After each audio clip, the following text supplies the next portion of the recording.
श्री गणेश। भगवान शिव द्वारा सती को वर प्राप्ति और शिव का ब्रह्मा जी को दक्ष प्रजापति के पास भेजना। श्री शिवाय नमस्तुभ्यम। ब्रह्मा जी बोले, इस प्रकार मैंने सभी देवताओं के द्वारा की गई शिव जी की उत्तम स्तुति को आपसे कह दिया। हे मुने, सती ने जिस प्रकार शिव जी से वर प्राप्त किया उसे अब मुझसे सुनो।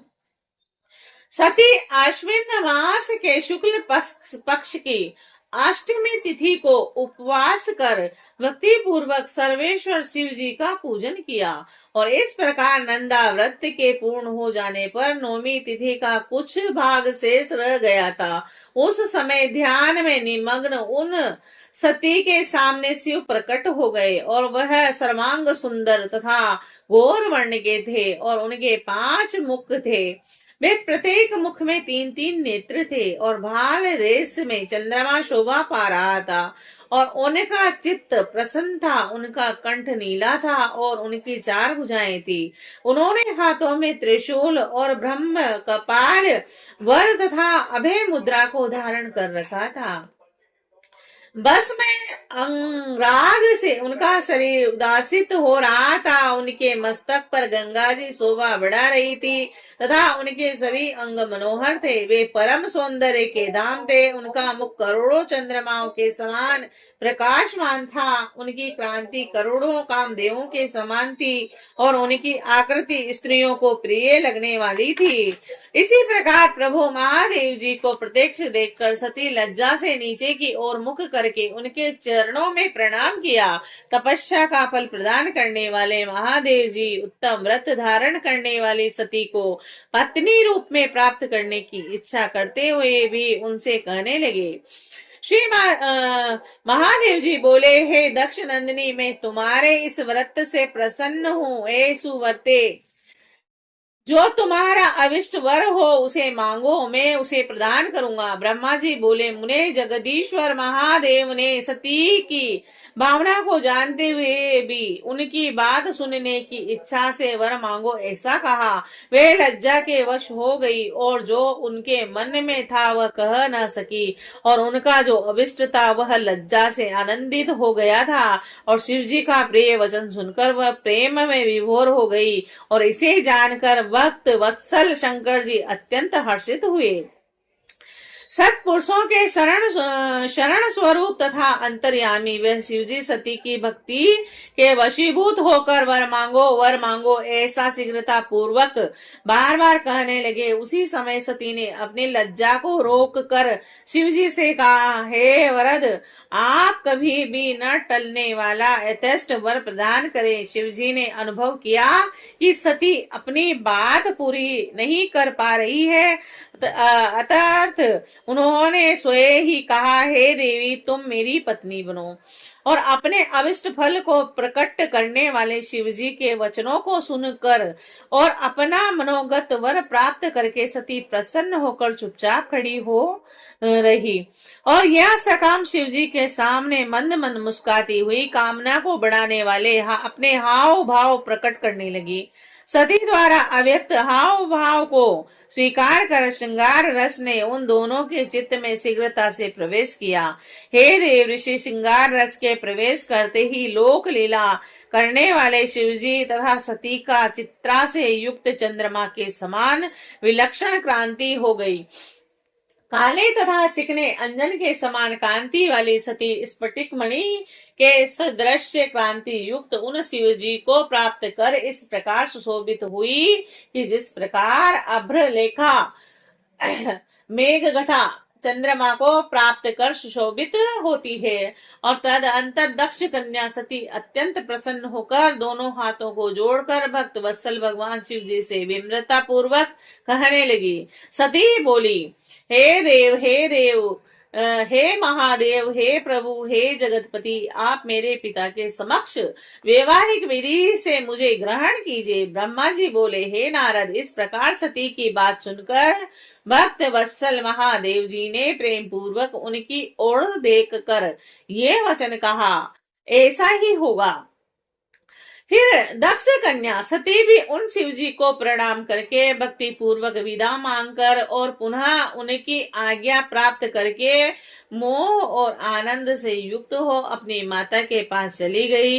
शिव जी भी हिमालय के शिखर पर अपने आश्रम में प्रवेश करके दक्ष कन्या सती के वियोग के कारण बड़ी कठिनाई से ध्यान में तत्पर हो सके और देव ऋषि मन में एकाग्रह करके लौकिक गति का आश्रय लेकर वृक्ष ध्वज शंकर ने मन ही मन मेरा स्मरण किया।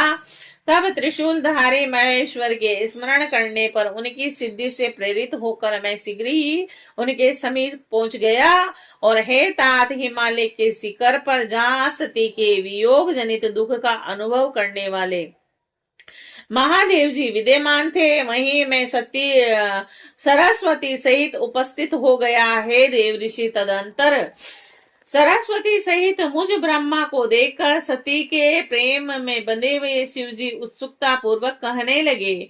शंभु बोले, हे ब्राह्मण, मैं जब से विवाह के कार्य में स्वार्थ बुद्धि कर बैठा हूँ तब से अब मुझे इस स्वार्थ से ही सत्व सा प्रतीत हो रहा है। दक्ष कन्या सती ने बड़े भक्ति भाव से मेरी आराधना की है और मैंने नंदा व्रत के प्रभाव से उसे अविष्ट वर दे दिया है। हे ब्राह्मण, उस सती ने मुझसे यह वर मांगा कि आप मेरे पति हो जाइए और तब स्वर्थ था। संतुष्ट होकर मैंने भी यह कह दिया कि तुम मेरी पत्नी हो जाओ। तदंतर उस सती ने मुझसे कहा, हे जगपते, मेरे पिता को सूचित करें, वैवाहिक विधि का पालन करते हुए मुझे ग्रहण कीजिए। हे ब्राह्मण, उसकी भक्ति से संतुष्ट हुए मैंने उसे भी स्वीकार कर लिया। हे विदे, इस प्रकार का वर प्राप्त कर सती अपनी माता के पास चली गई और मैं यहाँ चला आया और इसीलिए यह ब्राह्मण आप मेरी आज्ञा से दक्ष के घर जाइए और वे दक्ष प्रजापति जिस प्रकार मुझे शीघ्र अपनी कन्या प्रदान करे उस प्रकार उनसे कहिए। जिस प्रकार मेरा सती वियोग भंग हो वैसा उपाय आप कीजिए। आप सभी प्रकार की विद्याओं में निपुण हैं, अतः इस बात के लिए दक्ष प्रजापति को समझाइए। ब्रह्मा जी बोले, यह कहकर वे शिव जी मुझ ब्रह्मा के समीप स्थित सरस्वती को देखकर शीघ्र ही सती के वियोग से वशीभूत हो गए और उनकी आज्ञा पाकर मैं कृतकृत्य और प्रसन्न हो गया तथा उन भक्त वत्सल जगतपति से यह कहने लगा। ब्रह्मा जी बोले, भगवान हे शंभु, आपने जो कुछ कहा है उस पर भली भांति विचार करके हम लोगों ने पहले ही उसे सुनिश्चित कर दिया है। हे वृक्ष ध्वज, इनमें देवताओं का और मेरा भी मुख्य स्वार्थ है। दक्ष प्रजापति स्वयं आपको अपनी पुत्री प्रदान करेंगे और मैं भी उनके समक्ष आपका वचन कह दूंगा। ब्रह्मा जी बोले, हे नारद सर्वेश्वर प्रभु, महादेव जी, इस प्रकार कहकर मैं अत्यंत वेगशाली रथ से दक्ष के घर जा पहुंचा। नारद जी बोले, हे प्राज्ञ, हे महाभाग, हे विदे, हे वक्ताओं में श्रेष्ठ, तपस्या के पश्चात घर लौटकर आई हुई सती के लिए दक्ष ने क्या किया? ब्रह्मा जी बोले, तपस्या करके मनोअभिलक्षित वर प्राप्त कर तथा घर जाकर सती ने माता पिता को प्रणाम किया। तत्पश्चात सती ने अपनी सखी के द्वारा माता पिता से यह सारा वृतांत कहलवाया। जिस प्रकार उनकी भक्ति से प्रसन्न हुए महेश्वर से उन्हें वर की प्राप्ति हुई। सखी के मुंह से सारा वृतांत सुनकर माता पिता को बड़ा आनंद हुआ और उन्होंने महान उत्सव मनाया और उदार चरित दक्ष और महामनस्विनी वीरणी ने ब्राह्मणों को उनकी इच्छा के अनुसार धन दिया और अंधों, दीनों तथा अन्य लोगों को भी धन बांटा। प्रीति में बढ़ाने वाली अपनी उस पुत्री को हृदय से लगाकर उनका मस्तक सूंघकर और आनंद विभोर होकर वारिणी ने बार बार उनकी प्रशंसा की। कुछ समय बीतने पर धर्मज्ञों में श्रेष्ठ इस दक्ष इस चिंता में पड़ गए कि मैं अपनी इस पुत्री को शंकर को किस प्रकार प्रदान करूं। महादेव जी प्रसन्न होकर मेरी पुत्री को वर देने के लिए आए थे, किंतु वे तो चले गए। अब मेरी पुत्री के लिए वे पुनः कैसे आएंगे? यदि मैं किसी को उनके पास शीघ्र भेजूं तो यह भी उचित नहीं है, क्योंकि यदि वह पुत्री को स्वीकार न करे तो मेरी याचना निष्फल हो जाएगी।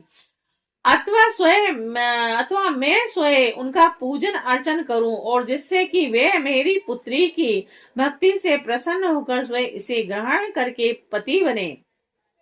उस सती के द्वारा श्रेष्ठ प्रियतन से पूजित होकर वे भी उनको पाना चाह रहे हैं, क्योंकि वह मेरे पति शिवजी हो सती को यह वर दे चुके हैं। इस प्रकार की चिंता में पड़े हुए दक्ष प्रजापति के सामने मैं सरस्वती के साथ एकाएक उपस्थित हुआ, और मुझ अपने पिता को देखकर प्रणाम करके दक्ष विनीत भाव से खड़े हुए, और उन्होंने मुझ ब्रह्मा को यथोचित आसन दिया।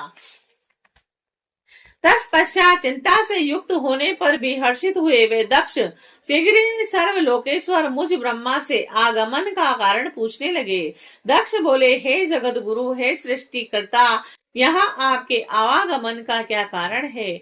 मेरे ऊपर महती कृपा करके उसे कहिए। हे लोक कारक, आप मुझ पुत्र के स्नेह वश अथवा किसी कार्य वश मेरे आश्रम में पधारे हैं।